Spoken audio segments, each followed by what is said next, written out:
Curso para poder discutir Deus e a Bíblia. Como é um curso que trata de coisas espirituais, vocês vão ver que a cada aula a coisa vai piorar. Vocês vão ser puxados do mundo material para dentro do mundo espiritual e vocês podem ficar completamente perdidos. Vocês precisam meditar bastante para, né, não entrar num parafuso, num precipício. Mas, se você quer discutir Deus e a Bíblia, você vai ter que cada vez mais mergulhar no mundo espiritual. Nessa aula nós vamos falar do Deus sozinho.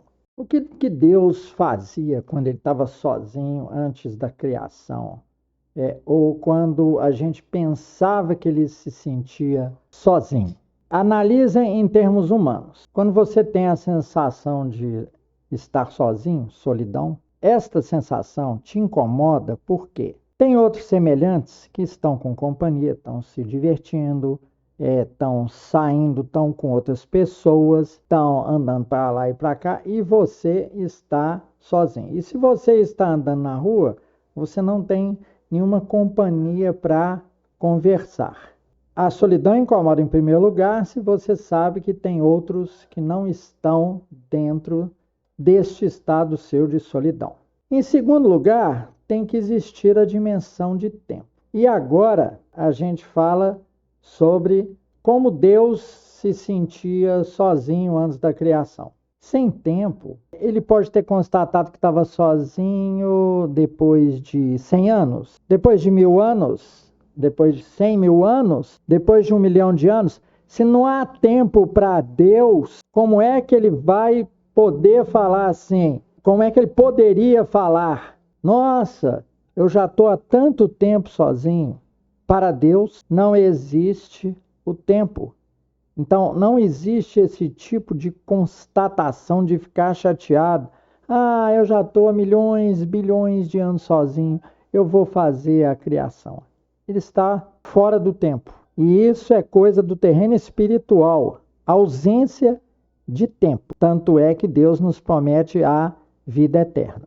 Então, vamos frisar algumas coisas aqui. No caso de Deus, em sua solidão, não havia espectadores. Não tinha ninguém para falar assim, você está só aí, isso é porque você quer ser onipotente, onipresente, então o produto disso é a solidão. Não tinha ninguém para falar isso com ele. E isso que eu falei também não é verdade. Seriam acusações infundadas. Então, o tudo era ele e só ele. Não tinha subconjunto. Anjos, humanidade, animais, planetas, não tinha nada disso. Os atributos de Deus são, até hoje, e eram intrínsecos, e sempre são, e sempre serão, mas não podiam ser constatados por ninguém, como eu falei, no início aqui dessa parte, que não tinha ninguém para falar com ele, o preço de você ser onipotente é a solidão. Não tinha ninguém para falar essa sandice para ele. Então, para que esses atributos pudessem existir no mundo da constatação, eles tinham que ser percebidos por outros, compreenderam? Tinha que entrar outros, Deus. Tinha que dividir a sua essência, sua poderosa essência, repleta de manifestações, com outras entidades, fossem elas quem fosse. Então, aqui eu friso, eu aumentei o outros aqui, estão vendo? Outros. Isso aqui é a chinelada de madeira nos egoístas. Estão vendo que até para Deus, Deus teve que deixar de ser, entre aspas, egocêntrico. Ele era único, o todo único. Ele percebeu em sua sabedoria, não em solidão, nada disso, que deveria fazer outros. A essência dele, ele teria que dividir. E ele mesmo dando essência, ele tem um probleminha. Mesmo ele colocando sua essência em outras entidades, ele ainda se aumenta. Porque quando você deixa de ser egoísta, você começa a ser altruísta, você aumenta. Eu ajudei 3 pessoas, mas fale isso só para você, tá? Não fique espalhando, não. Então, você fala assim, ajudei tal pessoa, ajudei tal... Você se multiplicou, você aumentou, largue a matemática do mundo material e comece a aprender a matemática do mundo espiritual. Quando você se preocupa com os outros, não é de quem você gosta, não. É com os outros. Qualquer pessoa que você vê em necessidade, você faça alguma coisa por ela. Você vai estar se multiplicando. E não se preocupe, porque essas aulas são doidas mesmo, tá? Então, vamos dar, para vocês entenderem em profundo o que aconteceu com a mente de Deus. Aqui estão as evidências da não constatação dele, de Deus, de qualquer sensação daquilo que a gente chama de solidão. No princípio era o Verbo, e o Verbo estava com Deus, e o Verbo era Deus. João 1:1. Deus ainda não tinha dado ordem nenhuma para a sua própria essência. Por isso que pensar em uma coisa e não se mover para fazê-la é inércia, não adianta nada. E aí vocês sabem, né? O Verbo era Jesus e é Jesus. Mas discutiremos isso depois. O Gênesis apresenta isso de outra forma. No princípio, criou Deus os céus e a terra. O Gênesis, para falar logo da ação, ele entra logo na ação, ele foi escrito daquele jeito porque foi escrito para a infância da humanidade. A humanidade ainda não tinha experimentado esse monte de coisas que vocês veem hoje. E já João 1 foi escrito já para a maturidade. A presença de Jesus, a passagem de Jesus aqui, não podia ficar sem um efeito, o bruto amadurecimento. Foi um verdadeiro golpe de ariete no mundo. Foi um acordar, um despertador que chegou depois de anos e anos de criação. Então, João foi escrito já para gregos que discutiam filosofia e tal. O mundo já tinha passado por várias coisas ruins, então já tinha experimentado a criação e a criação pós-Noé. E agora, com Jesus, uma nova criação. Aí o estágio filosófico, espiritual por excelência. Então João podia falar isso. Gênesis já falou para pessoas, para a humanidade, na sua infância. Por isso que ele teve que falar logo, eu já comecei criando os céus e terra, que o pessoal acha que é planetas, né? Todo mundo acha que é. A criação, ela estava centrando em criar pedregulhos em torno do céu, né? Em torno do universo. Não é nada disso.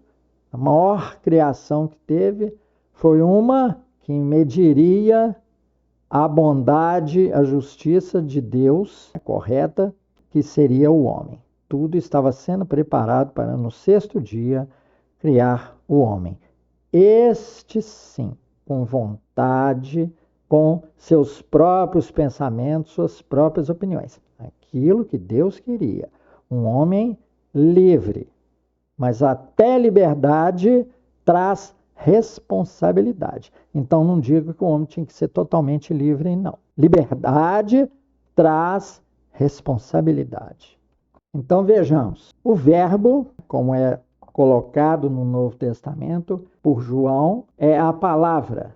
Essa é uma visão da maturidade. O Bereshit, do Velho Testamento, é o verbo velado para uma humanidade que estava em sua infância e não poderia entender essas verdades que só foram conhecidas no tempo dos gregos. Por isso, Jesus veio, como ele disse, na plenitude dos tempos, porque estava se discutindo bastante sobre filosofia.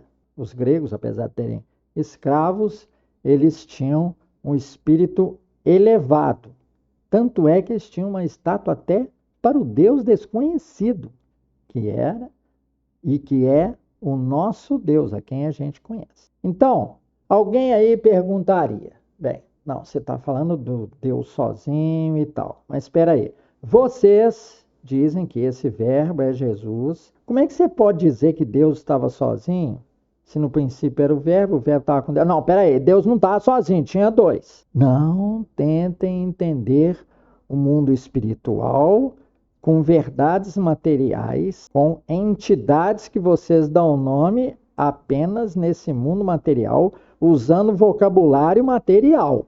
Eu já falei da matemática do altruísta ali atrás, dos outros. Você pode se aumentar. Na matemática espiritual, você se aumenta quando você faz coisas pelos outros desinteressadamente. Então, matemática agora para explicar. Para pessoas que pensam que havia dois, Deus e Jesus no início, né? Deus e o Verbo, como que a gente explica para essas pessoas? Então vamos lá. Matemática espiritual. Deus é uno, Deus é espírito. Deus é uma essência. Deus e Jesus são um só em espírito.